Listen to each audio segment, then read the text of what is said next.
শাদী করব আপনাদেরকে জানিয়ে ভাই।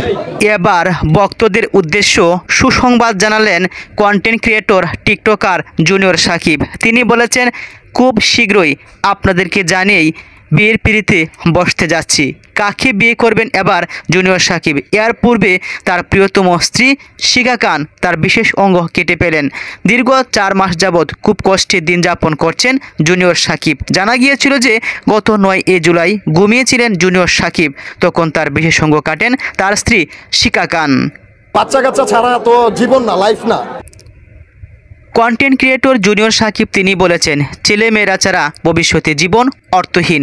আজ যদি আমার ছেলেমেয়েরা পৃথিবীতে বেঁচে থাকে, মৃত্যুর পর হয়তো বাবা এবং মায়ের নামটা বলতে পারবে। তাই বিয়ে এবং ছেলেমেয়ে খুব জরুরি। জুনিয়র সাকিব তিনি খুব ভালো মনের মানুষ। তাকে দেখতে ভিড় করেছিল হাসপাতালে অসংখ্য ভক্ত এবং শুভাকাঙ্ক্ষীরা। সাকিবের ভক্ত হয়ে শাকিল ব্যাপারী থেকে হয়েছেন জুনিয়র সাকিব।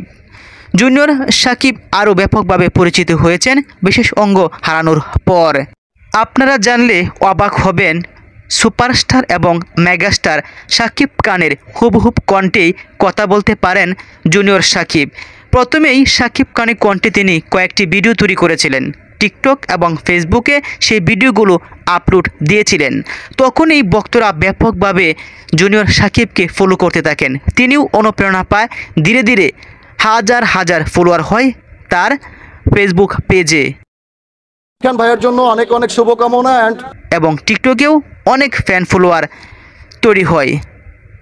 হাজার হাজার ভক্তদের ভালোবাসায় সিক্ত হয়েছেন জুনিয়র সাকিব। চেয়েছেন সাকিব খানের জন্য দোয়া। তিনি বলেছেন, আলহামদুলিল্লাহ আমি অনেক ভালো আছি।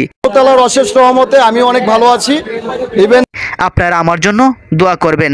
তবে তার মনে অপ্রকাশিত কথা রয়ে গেল। যে শিখা খানকে ভালোবেসে বিয়ে করেছিল জুনিয়র সাকিব, তার সঙ্গে ঘটে গেল মর্মান্তিক একটি ঘটনা। আমার মতো হাজার হাজার ভক্ত আছে তার। সাকিব এবং শিখা খান প্রসঙ্গে স্থানীয়রা তখন বলেছিল, জুনিয়র সাকিব এবং শিখা খান ফেসবুক, টিকটক ও ইউটিউবে ভিডিও কন্টেন্ট তৈরি করেন। তারা দুজনেই প্রায় সময় মনোমালিন্য হতো। কয়েকবার স্থানীয়রা তাদের মীমাংসা করে দিয়েছেন। সাকিব এবং শিখার একাধিক বিয়ে হয়েছে। এর পূর্বে 9 জুলাই ভোরে কোনো এক সময় ঘরের ভিতর সাকিবের গোপনাঙ্গ কেটে ফেলেন তার স্ত্রী শিখা খান। শিখা খান বর্তমানে তিনি আটক আছেন। তখন বিষয়টি নিশ্চিত করেছিল ওই এলাকার মদনগঞ্জ ফাঁড়ির এসআই রাজু আহমেদ। তিনি বলেছিল, আমরা ঘটনাস্থলে পৌঁছেছি 999-এ কল পেয়ে। সেখানে আলোচিত টিকটকার সাকিবকে আমরা দেখেছি বিছানায় পড়ে থাকতে। গোপনাঙ্গ কেটে ফেলার প্রচুর রক্তপাত হয়েছিল। গোপনাঙ্গের অংশ শিখার কাছ থেকে উদ্ধার করা হয়েছে। এর পূর্বেই জুনিয়র সাকিব দীর্ঘ 3 মাস চিকিৎসা নিয়েছেন। শুনেছিলাম মাঝখানে দেশের বাইরে যাবেন উন্নত চিকিৎসার জন্য। তবে আলহামদুলিল্লাহ দেশের বাইরে যাওয়ার পূর্বেই জুনিয়র সাকিব সুস্থ হয়েছেন। জুনিয়র সাকিব তিনি বলেছেন, আমি ভালো আছি, খুব শীঘ্রই বিয়ে করব এবং আপনাদেরকে জানিয়েই বিয়ে করব।